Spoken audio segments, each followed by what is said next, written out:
Back नाजरीन, हम गुफ्तगू का सिलसिला फिर स्टार्ट करते हैं। अब जो ये प्रोग्राम का चंक है वो थोड़ा सा इंटरेस्टिंग होने जा रहा है। सर, मैं अब गुफ्तगू का स्टार्ट करूंगा सिलसिला आपकी। आपने बहुत हाई प्रोफाइल केसेस किए और इसमें एक केस जो है बानी पीटीआई का भी है।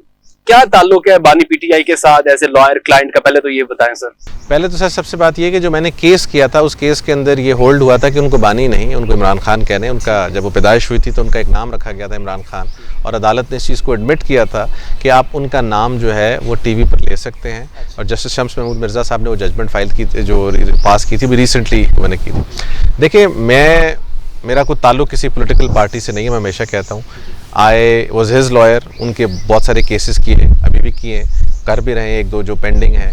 तो मेरा उनके साथ ज़ाती तौर पर एक ताल्लुक था जब उन्होंने मुझे इंगेज भी किया। सो मेरा कोई ताल्लुक किसी पॉलिटिकल जमात से नहीं था। अगर मुझे आज किसी और पॉलिटिकल जमात का लीडर बुला के वकील करता है तो मैं बिल्कुल अवेलेबल हूँ, डिपेंडिंग ऑन द फैक्ट कि अगर मैं उस केस से एग्री करता हूँ, वो चाहे किसी भी जमात का हो। एंड सिमिलरली आपने खान साहब की बात की, तो खान साहब के साथ बिल्कुल बड़ा अच्छा एक्सपीरियंस रहा। और मुझे खान साहब ने बहुत पहले एक वकील किया था अपने डेफेमेशन केस के लिए, गालिबन आई बिलीव 2011-12 की बात है, much before he had actually become the prime minister. और फिर वो चलते चलते फिर उनकी पीएम के टाइम पर भी केसेस किए, फिर उसके बाद भी किए, आज की डेट तक उनके कुछ केसेस हैं जो हम कर रहे हैं। सो एक बड़ा it was a very interesting relationship और मैं हमेशा बड़ा इज्जत का ताल्लुक था। डेफेमेशन केस का थोड़ी सी स्टोरी तो बताएं नाज़रीन को। सर वो बड़ा इंटरेस्टिंग डेफेमेशन केस था जी। वो बेसिकली हनीफ अब्बासी साहब ने डेफेमेशन केस किया था खान साहब पे, सबसे पहला जो मैंने उनके लिए किया था। तो उसमें गालिबन खान साहब ने कोई ऐसी स्टेटमेंट दी थी, लेकिन वो फिर केस इवेंचुअली जो है ना इट बिकेम ख़त्म हो गया था, उनकी साइड से ही पुल आउट कर गए थे वो। और वो तो इसी तरह की उनकी और बेशतर केसेस थे, जिस तरह की उनकी एक मेडिकल रिपोर्ट जो उसको मैन्यूवर किया गया था। फिर खान साहब का स्पीच पर पाबंदी लगाई गई थी एक दफ़ा, वो हमने इस्लामाबाद हाई कोर्ट से जीता था। तो इस तरह काफ़ी दफ़ा मौका मिला। सर, मैंने जितने भी आपके इंटरव्यू सुने हैं और उसमें अक्सर आप ये कहते हैं कि मुझे उस केस की फ़ीस भी मिली थी खान साहब से। तो आपको फ़ीस मिली, आपकी खुशी जो मुझे इंटरव्यूज़ में देखने को मिलती है, इससे तो ये जाहिर होता है कि शेर के मुंह से कुछ निकालना है, जैसे कि फ़ीस क्या आपको वो वैसे नहीं देते किसी लॉयर को? सर मेरा देखिए अपना जहाँ तक पर्सनल एक्सपीरियंस है, इनिशियली तो मैं अभी उस वक्त आई वाज वेरी यंग, तो उन्होंने मुझे फ़ीस भी दी और बड़ी मुनासिब दी उस टाइम के मुताबिक। मेरा ख्याल गालिबन 3 लाख रुपए थी, but for a political leader of his stature या एक वज़ीर आज़म टू बी, उस टाइम तो खैर वज़ीर आज़म नहीं थे वो, लेकिन एक पॉपुलर फिगर था पाकिस्तान का। तो जब वो इतनी बड़ी आपको फ़ीस देते हैं तो ऑफ कोर्स उस टाइम पे तो वो बहुत लगती थी। और उसमें फ़ीस का क्वांटम इंपॉर्टेंट नहीं होता, डिपेंड करता है आपको कौन दे रहा है। सो मेरे लिए उस लिहाज से बहुत ज़्यादा वो इम्पॉर्टेंट था। और बाद में बहुत सारे वकला उनके केसेस खुद करना चाहते हैं, मैंने भी उनके केसेस खुद किए हैं बहुत सारे, but he is very professional. और आज की डेट तक जिन्होंने उनके काम किए हैं उनको बड़ा उन्होंने प्रोफेशनली लेके चला है। सो मेरे लिए बड़ा इंपॉर्टेंट था। दूसरा, हमारे स्कूल से पढ़े हुए थे एचएन कॉलेज लाहौर से, तो हमें तो उनकी बड़ा एक डबल एहतराम था। जैसे तो इस वक्त जो लीगल टीम है पीटीआई की, उसके साथ राब्ते में है? जी, मैं बिल्कुल I am in touch with them, उनके साथ बड़ा अच्छा ताल्लुक है।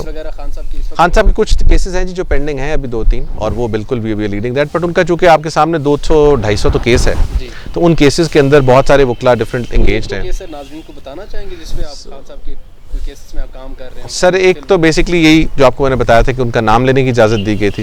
पेमरा ऑर्डर जो है वो अभी तक फुल बेंच के अंदर पेंडिंग है। उसके बाद उनकी एक मेडिकल रिपोर्ट बनाई गई थी, उस मेडिकल रिपोर्ट को चैलेंज किया गया था, वो भी हमने सिविल कोर्ट में जो केसेस हैं वो पेंडिंग है। सो इसी तरह मामला चलते रहते हैं। आपके सामने बताया कि क्रिमिनल केसेस भी हैं, सिविल भी हैं, 200-250 केस है, और पहले भी हमने काफ़ी सारे किए हैं। So it's an interesting ball game because political cases होते हैं मोस्टली। अच्छा सर, इसमें आप अल्टीमेट मैं ये सवाल पूछना चाह रहा हूँ कि खान साहब को क्या आप समझते हैं कि अब रिलीफ अदालतों से मिलेगा, कोई रिहाई का है कोई चांसेस? देखिए सर, जहाँ तक उनके केसेस का ताल्लुक है वो तो आपने देख ही लिया है। उसके ऊपर तो जब भी वो किसी अदालत के सामने आता है तो वो केस उनका जो है it's usually decided in his favour, और मोस्टली मेजॉरिटी फ्रिवलेस केसेस हैं। ये बात हम नहीं कह रहे, ये बात आपके सामने बड़ी क्लियरली अयां है और ये बात की जा रही है, जगह जगह की जा रही है। सो ये पाकिस्तान में हमेशा कहता होता हूँ एक पॉलिटिकल सिलेबस होता है, उस सिलेबस के अंदर उस टाइम पर जो साहब होते हैं, प्राइम मिनिस्टर है जो भी है, उनको ये चीज़ में से गुजारा जाता है। पहले नवाज शरीफ साहब को गुजारा गया, जुल्फ़िकार अली भुट्टो साहब की एग्जांपल आपके सामने है, अब इनकी बारी है। So he also obviously go through it. ये अनफॉर्चुनेट है कि पॉलिटिकल फोर्सेस पाकिस्तान के अंदर थोड़ी सी ज़रा वीक हैं, उनको स्ट्रेंथन होना चाहिए। और पॉलिटिक्स और आइन ही है जो कि इस मुल्क को आगे लेके जा सकता है। सर आपने डिफरेंट मिनिस्टर्स के भी, जो फॉरेन मिनिस्टर्स हैं उनके भी आपने केसेस किए, फवाद चौधरी साहब के, शहबाज गिल साहब के, कोई इंटरेस्टिंग अगर केस आप शेयर करना चाहें? सर फवाद साहब, क्योंकि मोस्टली इन पॉलिटिशियंस के जो केसेस है ना जी, वो तो ज़्यादातर केसेस वो थे जो कि पॉलिटिकल नेचर के होते थे कि इनके खिलाफ गलत एफआईआर्स हैं, कोई केसेस बना दिए गए हैं। शहबाज गिल साहब की बेल करवाई थी जब उनको पकड़ा गया था। लेकिन फवाद साहब का एक बड़ा इंटरेस्टिंग केस था कि ये एक दफ़ा टीवी पर बैठे टीवी प्रोग्राम कर रहे थे, तो इन्होंने वो मॉल्ट 79 अपने आगे रखा हुआ था, तो उन्होंने टीवी पर खबर चला दी कि जी मिनिस्टर साहब जो है वो प्रोग्राम करते हुए ड्रिंक कर रहे थे। तो वो उस टाइम पर मैं काउंसिल ऑफ कंप्लेंट्स का चेयरपर्सन भी था, तो वो केस मेरे सामने लगा, तो वो बड़ा इंटरेस्टिंग एक केस था जो मेरे सामने आया था। सो इस तरह इन सारी पॉलिटिकल पर्सनालिटीज़ के, फिर फ़ारूक हबीब साहब का किया था उस टाइम पे जब मैंने वाज पार्ट ऑफ पीटीआई, फिर और मतलब द लिस्ट गोज़ ऑन, काफ़ी सारे लोग हैं। मतलब आलिया हमजा साहिबा की जब उनकी इलेक्शन लड़ा था उन्होंने पहला, उस टाइम पर उनकी कॉन्स्टिट्यूशनल पिटिशन की थी अपने केस की। एंड सिमिलरली मतलब काफ़ी सारे केसेस तो ऐसे जो शायद याद भी ना हो। अच्छा सर, एक केस आपने शोबिस की इंडस्ट्री में से भी किया, मीशा शफी वर्सेस जो अली जफ़र का केस था, उस केस की क्या अपडेट है सर? सर उस केस में ये हुआ था कि इनिशियली हमने फ़ाइल किया था before the concern forum harassment के लिए, वहाँ से वो डिसमिस हुआ था, फिर वो गवर्नर साहब के पास गया, वहाँ से भी डिसमिस हुआ। अब वो सुप्रीम कोर्ट में पेंडिंग है, और जी अभी पेंडिंग है, और उसमें सुप्रीम कोर्ट की तरफ से फाइंडिंग आनी है। सुप्रीम कोर्ट में उस केस को साकिब जलानी साहब जो है उन्होंने फाइल किया, वो कर रहे हैं। तो वो भी एक इंटरेस्टिंग और इम्पॉर्टेंट केस था। पाकिस्तान की आई थिंक हिस्ट्री में इतना केस किसी को वो मीडिया कवरेज नहीं मिली जितनी उसको मिली। अच्छा सर, इसमें एक परसेप्शन ये भी है कि हर रोती हुई औरत सच्ची नहीं होती। अगर मैं इसकी एग्जांपल दूं तो अगर आप देखिए, मोहसिन अब्बास हैदर हैं, शोबिस की इंडस्ट्री से ही वाबस्ता हैं, वो एक एक्टर है, और उन पे उनकी बीवी ने जब एलिगेशंस लगाए और एक निजी टीवी चैनल से एक प्रोग्राम में उसको निकाल दिया गया। फिर जब वो उसका प्रोसीडिंग्स, उनके जो केसेस जब अदालत में पहुंचे, तो अदालत ने उनको जो है वो उनको एक्विटल दे दिया।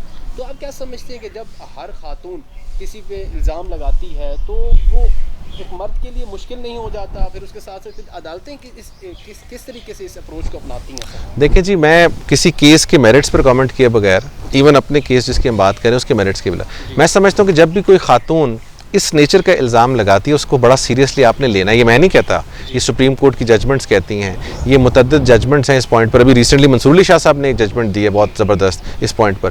फिर इंडियन विशाखा केस है बड़ा मशहूर, वो है। फिर सिमिलरली इंटरनेशनल जुरिस्डिक्शन में कहा, और ये कहा गया है इंडियन सुप्रीम कोर्ट ने तो ये कहा है कि जब एक औरत आके रेप का या किसी और चीज़ का इल्ज़ाम लगाती तो आप ये नहीं कह सकते वो गलत बात, क्योंकि बहुत मुश्किल है खातून के लिए कि वो ऐसा इल्ज़ाम किसी पर लगाए। जहाँ तक आपने बात की कि कोई गलत इल्ज़ाम लगाए, तो उसका भी लॉ के अंदर बिल्ट इन मैकेनिज्म है। क्या हम ये डिस्कशन कभी कत्ल पर करते हैं, इक़दाम कत्ल पर करते हैं और किसी ऑफेंस पे करते हैं? जवाब है नहीं। हम ये डिस्कशन भी सिर्फ इस रिलेटेड ऑफेंस से ही करते हैं कि औरत झूठा इल्ज़ाम लगा देती है, गलत बात कर देती है। कत्ल के इल्ज़ामात भी डेली झूठे होते हैं, तो क्या हम पीपीसी में से उस कानून को माइनस कर दें?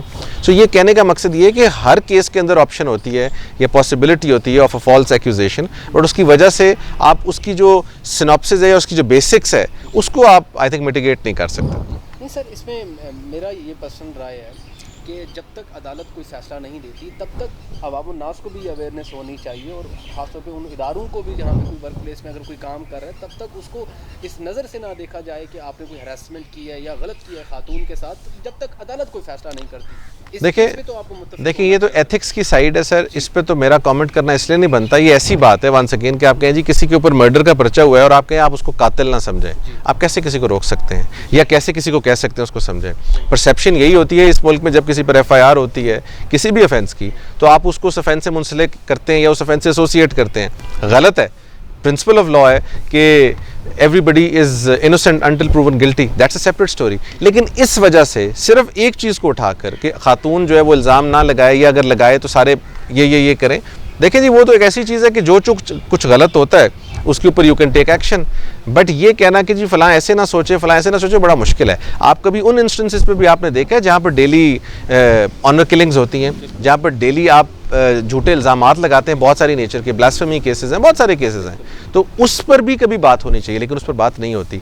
हमारे मीडिया पर कहीं पर भी जब टॉपिक कोई आता है तो कहते हैं जी औरत अगर किसी पर झूठा इल्ज़ाम लगा दे तो वो झूठा इल्ज़ाम जो किसी को डिस्ट्रॉय कर सकता है। आई डोंट डिस्प्यूट दैट, कर सकता होगा और हो सकता है ना भी करे, बट उस चीज़ को अकेले डिस्कस करना। और मैं हमेशा जब औरत की तकरीम की बात करता हूँ या उसकी ताज़ीम की बात करता हूँ तो मैं हमेशा एग्जांपल देता हूँ कि सबसे ज़्यादा स्टैचर जब हुज़ूर पाक सल्लल्लाहु अलैहि वसल्लम की ज़ात ने इस्लाम का मिशन शुरू किया वो बीबी खदीजा का था। She was the richest merchant lady of that time. उन्होंने इस मूवमेंट को उनके साथ लीड किया, वो सबसे एम्पावर्ड खातून थी। तो जब आप वहाँ से हमारे रिलीजन की, हमारे कॉन्स्टिट्यूशन की सारी बेसिस देखते हैं, तो उस बेसिस के ऊपर अगर ये कह देना जी कि एक औरत ये काम ना करे, औरत से हम इतना डरते क्यों हैं? हमारी हमेशा मैं कहता हूँ कौमी गैरत उस दिन क्यों जागती है जिस दिन खुदा ना खास्ता उसको आपको इनहेरिटेंस में से शेयर देना पड़ता है। उस दिन हम कहते हैं आके बयान दो कि जी आप मेरे फेवर में बयान दे दो कि आप ये ले। वहाँ आके मर्द जो है वो बिल्कुल डिफरेंट हो जाता है, यहाँ आके जो मर्द है वो बिल्कुल डिफरेंट हो जाता है। तो मैं समझता हूँ कि इसको थोड़ा आउट ऑफ कॉन्टेक्स्ट डिस्कस किया जाता है। ठीक है, एक केस है जो फाइल हुआ है, अगर वो आदमी जीत जाएगा तो he will go Scott free, अगर नहीं जीतेगा तो ऑफकोर्स उसके अपने एक मामलात हैं। अच्छा सर, इसमें मुझे थोड़ी क्लैरिफिकेशन इस जगह पे चाहिए कि जैसे आपने खान साहब के भी केसेस किए, खान साहब के केसेस के साथ साथ आपने जो है मिनिस्टर्स के भी केसेस किए, डिफरेंट हाई प्रोफाइल केसेस किए, आपको कभी प्रेशराइज किया गया खासतौर पर एस्टेब्लिशमेंट की तरफ से कि खान साहब के केस ना स्टैंड करें उसमें? सर देखिए, मैं I can talk about my self, अल्हम्दुलिल्लाह आज की डेट तक कभी ना तो किसी ने प्रेशराइज़ किया है, ना ही कभी किसी ने कोई ऐसी बात की। आई थिंक उसका एक बहुत बड़ा इंपॉर्टेंट रीज़न ये होता है कि मैं जो भी केस करता हूँ वो एज़ वकील करता हूँ, मुझे बतौर वकील हायर किया जाता है। ये नहीं है कि मुझे वकील हायर करके तो आप कहें जी थाने भी भागो, टीवी प्रोग्राम में मेरे लिए करो, मेरे बायर पे माउथ पीस भी बनो। I am not anybody's mouthpiece, I am just a professional lawyer जो किसी भी क्लाइंट को, वो आपके कैमरामैन साहब हैं, आप हैं, मैं हूँ, anybody who wants to hire me, वो आके मुझे मेरी मुआवजा दे के मुझे इंगेज करेगा। उस केस को करते हुए भी मैं कभी पर्सनल नहीं हूँगा कि जी मैं किसी आदमी के खिलाफ पर्सनल हो जाऊँ। और जिस तरह आपने सवाल में कहा जी इस्टेब्लिशमेंट और ये ऐसी इन सारी बातों का एटलीस्ट मैं अपनी हद तक बात कर सकता हूँ, कभी भी मुझे कोई प्रेशर नहीं आया। एंड आई थिंक उसकी बुनियादी रीज़न ये है कि I have always taken it very professionally. अच्छा सर, आपके इंटरव्यूज में अक्सर सुनने को मिलता है, आप कहते हैं कि करोड़ों में फीस नहीं लेनी चाहिए, एक रीजनेबल फीस लेनी चाहिए। तो उन सीनियर्स के साथ फिर आपका जब मुलाकात होती है, जो सीनियर्स करोड़ों में फीस चार्ज करते हैं, तो वो तो आपसे नाला होते होंगे सर? देखिए सर, मैं ये नहीं कहता करोड़ों में लेनी नहीं चाहिए, मैं कहता हूँ काम का मुआवजा उस काम के मुताबिक है। लेट से कोई इंटरनेशनल ट्रांजैक्शन है बड़ी है, उसमें बिल्कुल करोड़ों में फीस भी होती है। कोई एक बेसिक केस है उसमें करोड़ों में, जब एक नॉर्मल सा केस करोड़ों में जाने लग जाए तो वो फिर समझने वाली बात है कि उसके अंदर कुछ डेफिनेटली कोई ऐसी चीज़ है कि कोई आके इतने आराम से आपको करोड़ नहीं देता, इवन आप बड़े वकील हो या छोटे वकील हो। दूसरा मैं ये कहता हूँ कि एक वकील को अपने स्टैचर के मुताबिक, अपनी सीनियरिटी के मुताबिक बहुत सारे केसेस ऐसे भी हैं जो नीचे लोगों को रेफ़र करने चाहिए, बजाय इसके कि वो तलाक का केस भी खुद कर रहा है, ऊपर वाले केस भी खुद कर रहा है। ये जो वेल्थ की डिस्ट्रीब्यूशन है हमारे प्रोफेशन में, इसको थोड़ा सा इक्विटेबल करने की ज़रूरत है। और वो इसी तरह हो सकती है, लेट से मेरे पास एक सिविल कोर्ट का केस आया, टाइम नहीं है, मैं फिर भी बुक करता हूँ, तो मैं एक तो ज़्यादती कर रहा हूँ उस आदमी के साथ। दूसरा, वो सही तरह मैं प्रोफेशनली डील नहीं कर सकता। लेकिन बहुत सारे ऐसे बच्चे मौजूद हैं जो कि उस केस को करना चाहेंगे, टाइम भी है और बेहतर कर सकते हैं, मेरा काम है मैं उनको रेफ़र करूँ। सो ये करोड़ों वाला जो मैंने पॉइंट आपने आई थिंक एक मैंने इंटरव्यू में बात की थी, वो मैंने एक कॉन्टेक्स्ट में की थी, और वो ये कहा था कि करोड़ों में अगर एक नॉर्मल से केस की फीस जाना शुरू हो जाए तो वो फिर बात कुछ चेक करने तलब होती है, इतनी आसान बात नहीं होती। कोई आदमी आके आपको 1 मिनट में करोड़ रुपया नहीं देता। तो सर आपने मैक्सिमम कितनी ज़्यादा फीस ली? सर ये बड़ा एक ऐसा क्वेश्चन है कि जो मैं रिजर्व करूँगा, क्या मतलब हो सकता है आप समझेंगे अच्छी थी। अच्छा सर, अच्छा एज ए पॉलिटिकल और लीगल एनालिस्ट, आज जो इस वक्त पाकिस्तान के अंदर पॉलिटिकल सिनेरियो और पाकिस्तान के अंदर हालात हैं, आप क्या समझते हैं कि पाकिस्तान का फ्यूचर क्या है? पाकिस्तान की मिलिट्री और ब्यूरोक्रेसी एस्टैब्लिशमेंट को आप क्या मैसेज देना चाहते हैं? किस तरीके से स्टेबिलिटी की तरफ जाना चाहिए? सर पहली तो बात यह है कि मुझे अब पॉलिटिकल एनालिस्ट भी कहा जाता है, उसकी एक बुनियादी रीज़न ये है कि आजकल की पॉलिटिक्स सारी लीगैलिटीज़ के ऊपर मबनी है। मैं बेसिकली एक लीगल एनालिस्ट हूँ, टीवी पर भी मैं हमेशा लीगल एनालिस्ट के तौर पर गया था और लीगल बातें ही करता था, मेरी हमेशा कोशिश ये होती थी। अब जहाँ तक आपने पाकिस्तान के हालात की बात की है, तो पाकिस्तान के हालात तभी ठीक हो सकते हैं अगर ये बेस होंगे कॉन्स्टिट्यूशन और कॉन्स्टिट्यूशन की अमलदारी पर।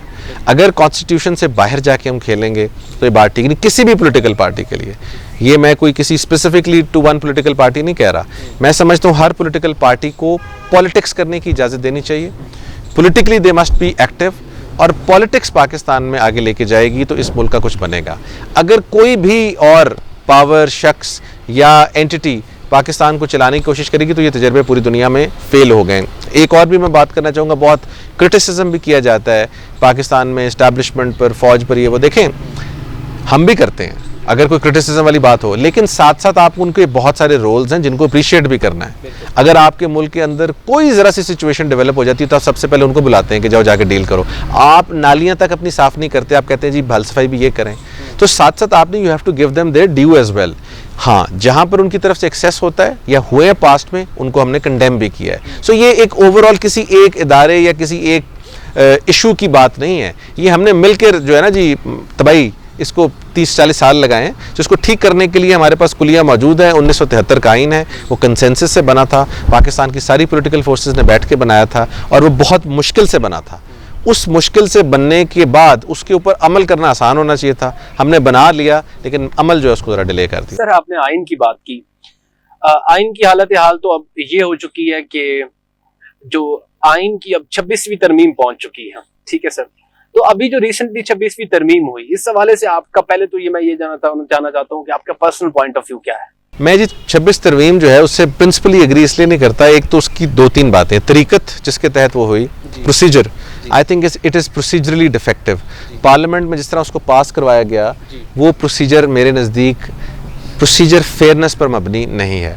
दूसरा, उस तरमीम को जब आप उसकी खद्दोखाल को देखते हैं तो उसमें इंडिपेंडेंस ऑफ जुडिशरी जो है बड़ी क्लियरली इम्पेंज होती है। मास्टर ऑफ रोस्टर या किसी तरह भी जुडिशरी के अफेयर्स को कंट्रोल पार्लियामेंट नहीं कर सकती। अगर वो करेगी, उनका अमल ज़रूर होना चाहिए, बट केसेस की फिक्सेशन, जजेस की अपॉइंटमेंट, ये सारा कुछ जब वो इस भारी अक्सरियत से करेंगे तो फिर उसके अंदर डेफिनेटली सवालात उठेंगे। सो मैं बुनियादी तौर पर उसके साथ उसके सब्सटेंस से एग्री नहीं करता। उसके लाने के बहुत सारे रीजंस थे, टाइमिंग ठीक नहीं थी, उसकी बहुत सारी बातें अच्छी भी हैं जिन बातों को हमें करना चाहिए था, लेकिन जो तरीकत है जिस टाइम पर लाया गया, I don't think so it resonates with the common man's perspective. Sir आखिरी सवाल, फिर प्रोग्राम की कंक्लूजन की तरफ जाऊंगा। 26वीं तरमीम की हमने बात की, अब कुछ वकला बरादरी जो है एक लॉयर मूवमेंट की तरफ जाना चाह रही है कि 26वीं तरमीम को हम जो है वो उसको खत्म करवाया जाए किसी तरीके से। क्या अगर वो एक मूवमेंट होती है, क्या उसका हिस्सा बनेंगे आप? सर मैं आपको हमेशा बताया कि जी हमारे वकला जब भी कभी किसी कॉज के लिए कलेक्टिवली इकट्ठे होंगे, मैं उनके साथ हूँ। तो आप कलेक्टिवली नहीं, मैं इसकी भी बात कर रहा हूँ, मैं आपको जनरली बात कर रहा हूँ। किसी के पर्सनल इशू के ऊपर हम कभी इकट्ठे नहीं होंगे, लेकिन कलेक्टिव इशू है तो हम सब करें। और ये तो मैं आपको पहले कह चुका हूं कि कॉन्स्टिट्यूशन ऑफ पाकिस्तान की प्रोटेक्शन हमारा सबसे फंडामेंटल जो है ड्यूटी है। राइट तो बात की बात है, ड्यूटी है हमारी उसको प्रोटेक्ट करना। हम नहीं करेंगे तो और कौन करेगा? जी ठीक है sir, thank you so much sir, आपने मुझे टाइम दिया। बैरिस्टर अहमद पंसोटा साहब हमारे साथ मौजूद थे। नाज़रीन, इंशाल्लाह एक प्रोग्राम के साथ, एक नए गेस्ट के साथ आपसे फिर मुलाकात होगी। अपने मेजबान उमर शरीफ लगारी को इजाजत दीजिए। अल्लाह नेगेबान, पाकिस्तान जिंदाबाद।